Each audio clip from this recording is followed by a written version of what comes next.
ஷேய் ஏப்பா ஷே சூரியன் ரோட்டு காட்டுகளை போவேலே கன்னிமார்க ஜோடியோட தூக்கி எரிவோமாங்கிற வெறித்தனமாக வருது. அதான் கொஞ்சம் அமைதியாக வாங்க அப்படின்ட்டுருக்கு. சரியா? நீங்கள் வெளியில் பூரா பார்த்தீங்களாப்பா எப்படி வர்றாங்க?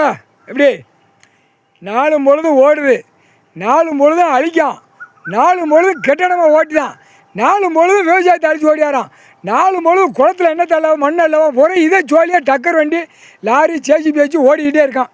அப்போ கொடுக்குற கொடுப்பு எப்படி கொடுக்கணும்? ஒரு வண்டி இயந்திரம் இராது. கணக்கு முடிச்சிட்டான், கணக்கு சொல்லிட்டேன். இயந்திரத்தால் உள்ள 30% ஓடுதாப்பா அப்படிங்கிற கணக்கு கொடுத்துட்டேன். இயந்திரம்னா வண்டி வாகனம் போக்குவரத்து எல்லாமே 35% 30% உள்ளே ஓடுது, எல்லாமே முடிச்சிடப்பா அப்படின்னு கடவுள் கையில் ஒப்படைச்சிட்டேன். முக்கால் சத்தியம் சரிதானப்பா. எல்லாம் உள்ளே இருக்க கணக்கு பூரா வெளியே வரும். எல்லாம் முழிச்சாங்க, முழிச்சு அந்த பேப்பருக்கு கணக்கு பண்ணி இன்னும் ஓடுது.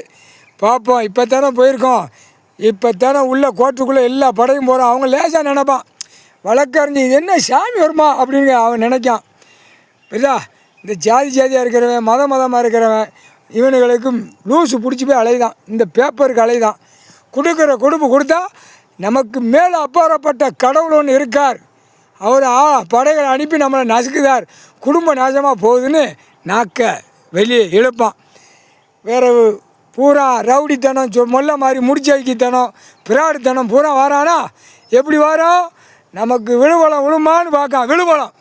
விழுந்துருமா நக்கிட்டு போயிடலாமான்னு கண்டார ஒளிமனுகளா இல்லை கோர்ட்டுக்குள்ளே வழக்க ஆடி உள்ளே வாரியில கேஸை ஏற்றி உள்ளே வெளியிலேருந்து ஆட்டிட்டு வாரியா வீட்டிலேருந்து கிளம்பி நாக்க தொங்க விட்டு உனக்கு கடவுள் என்னைக்கு இராணுவ வானரை விட படைகள் கொடுக்காரோ, கடவுள் கொடுக்காரோ அன்னைக்கு தானே உனக்கு செயலரை கல்லுச்சூடு முக்கால் சத்தியம். புரிஞ்சுக்கோங்கடா.